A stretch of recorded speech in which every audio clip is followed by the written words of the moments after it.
Mumbai police के तेजतर्रा डोंगरी division K assistant commissioner of police Shri Kailash Awhad 31 जुलाई 2024 को retire हुए और खास बात 31 जुलाई को इत्तेफाक से उनका जन्म दिवस था।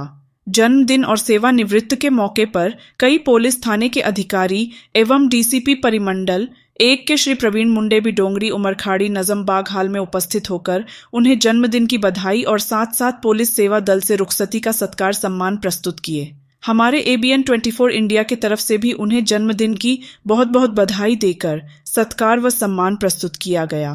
बहुत से पुलिस अधिकारी इस आयोजन में शामिल हुए, जैसे ACP Shrimati Rehana Shaikh, JJ Marg police थाने के senior PI Shri Karim Shaikh, Dadar division के पूर्व ACP संदीप भागडीकर, डोंगरी पुलिस थाने के सीनियर PI श्री सदानंद माने। सब अधिकारियों ने इस आयोजन के मौके पर अपने अपने विचार ACP श्री कैलाश आव्हाड के लिए व्यक्त किए। देखिए मुंबई से हमारी यह रिपोर्ट।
टाळ्या जोरात व्हायला हव्या। त्याचबरोबर स्थानिक पोलीस आयुक्त माननीय माया मोरे मॅडम येलो गेट विभाग यांना विनंती करते की त्यांनी सौ प्रतिभाताई आव्हाड यांचाही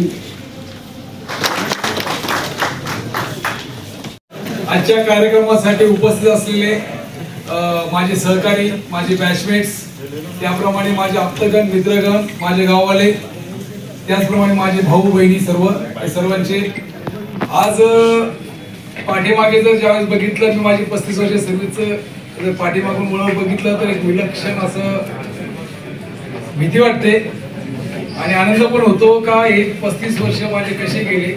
आजच्या सेवानिवृत्ती संदर्भामध्ये थोडं दुःख पण जास्त करून आनंद पण आहे। 35 वर्षाच्या सेवेचा जर विचार जर केला तर मी एक गोष्ट सांगू इच्छितो की महाराष्ट्र पोलीस दलामध्ये ज्या गोष्टीमुळे मला अन्न, वस्त्र, निवारा अतिशय चांगल्या पद्धतीने मिळाला, समाजामध्ये, मित्रांमध्ये, कुटुंबामध्ये अतिशय मान सन्मान मिळाला, प्रतिष्ठा मिळाली, त्या माझ्या महाराष्ट्र पोलीस दलास सगळ्यात पहिला माझा सलाम आहे।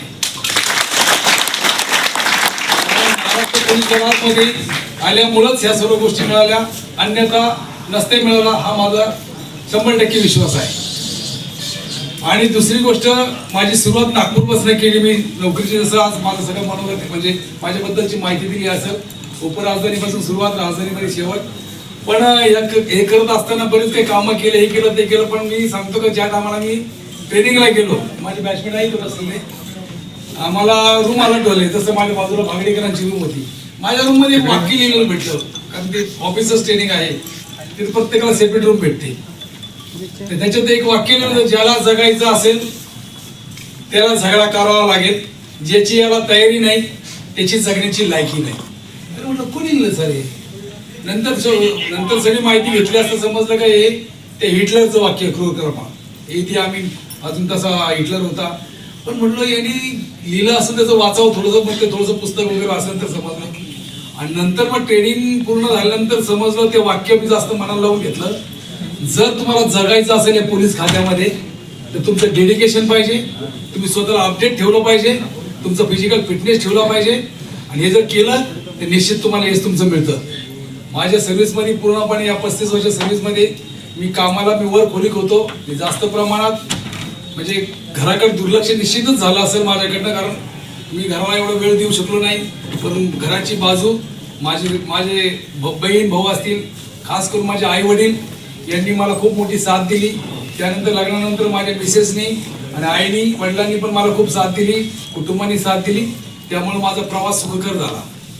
आजच्या प्रवासामध्ये एकत्रित सगळे पोलीसवाले झालं माहिती आहे, आनंद झाल्यानंतर सगळे आनंदात सर्व एकत्र असतात. मग मित्र असतील, नातेवाईक असतील, बहीण असतील, भाऊ असतील, सर्व सर्व असतात, काय आनंद असतो.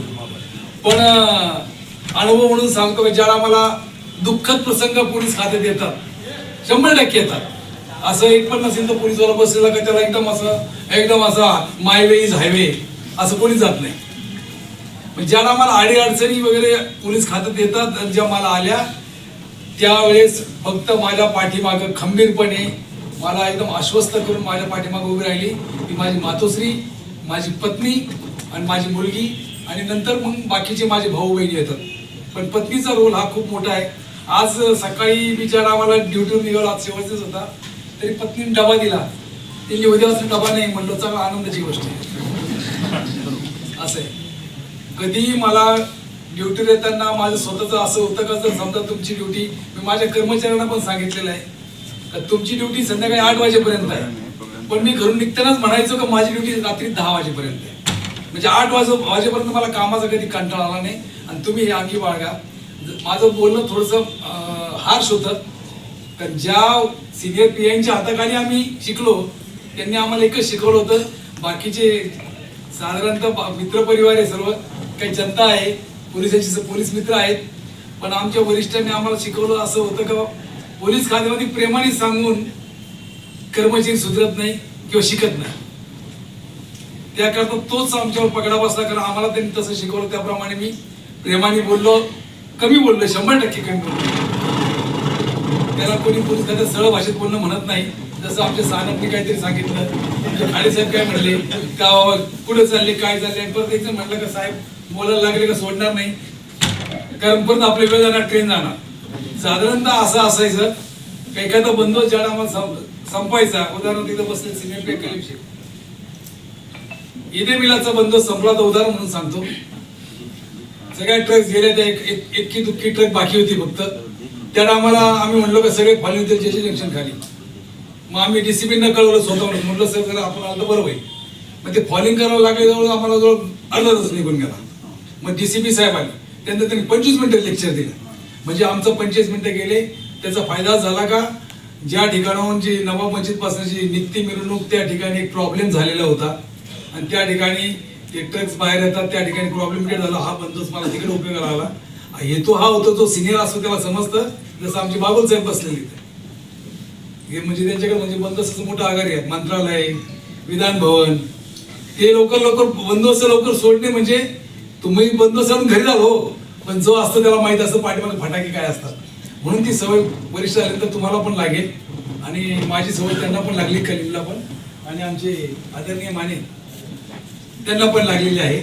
थोडंसं हार्श लागलं पण ते सत्य आहे. एकंदरीत तुम्ही माझ्यासाठी वेळ काढला, सर्वजण आले, आणि कार्यक्रम माझे या आजच्या कार्यक्रमाची शोभा वाढवली.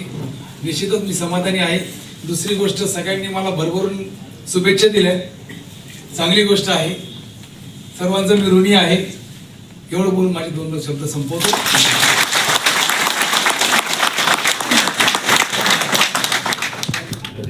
मंचावर उपस्थित सर्व वरिष्ठ अधिकारी, माझा युवक मित्र कैलास आज रिटायर होतोय, तसेच इथे जमलेले सर्व आमंत्रित पाहुणे नाही, गरजेचे आहेत सर्व, आणि सर्व अधिकारी आणि अंमलदार वर्ग.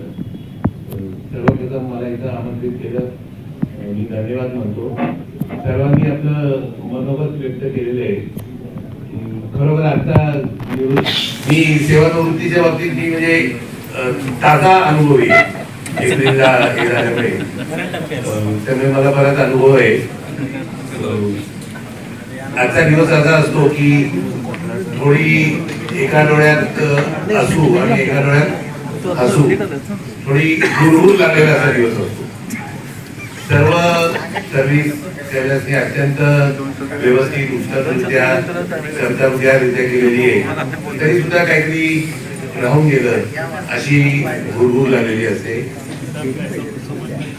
थोडं मागे जाऊन मला सांगायचं वाटेल की आम्ही जेव्हा ट्रेनिंगला जॉईन झालो 14 जून 1989ला, मी आणि कैलास रांगेत मागे मागेच उभं होतो. त्यामुळे आम्हाला शेजारच्याच रूम मिळाल्या आणि मग वर्षभर आमचा मैत्री आणि प्रत्येक गोष्टी म्हणजे फार वाढली. आणि कैलासचं वैशिष्ट्य म्हणजे त्याला फार फायदा होता की तो रविवारी घरी जाऊ शकायचा नाशिकला. मग तो आम्ही त्याला येताना काहीतरी आणाविणाने सांगायचो.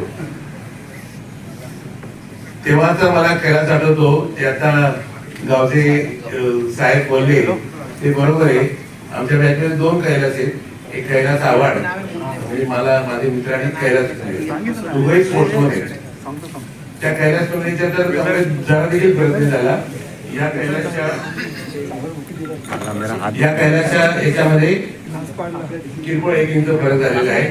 तेव्हा कैलास उंच उडीचा गेम आणि यापुढे देखील तुम्ही पोलीस खात्याच्या संबंधात राहा, आमच्या सर्वांच्या संपर्कात राहा, नॅशिक कंपनी ठेवा अशी माझी तुम्हाला विनंती आणि खात्री आहे. एक शेवटी जाता जाता आता प्रसंग नाहीये पण एक आमच्या दोघांचा एक मित्र आहे रमेश, त्याची देखील मी आठवण काढतो. आणि ठीक आहे, सर्व वरिष्ठांचं मार्गदर्शन आपल्याला पोलीस खात्यात कायम लाभलेलं आहे. आपण त्यांच्याविषयी सर्वांविषयी ऋणी आणि कृतज्ञ आहोत. भरपूर शुभेच्छा देतात तुम्हाला. धन्यवाद. Thank you very much.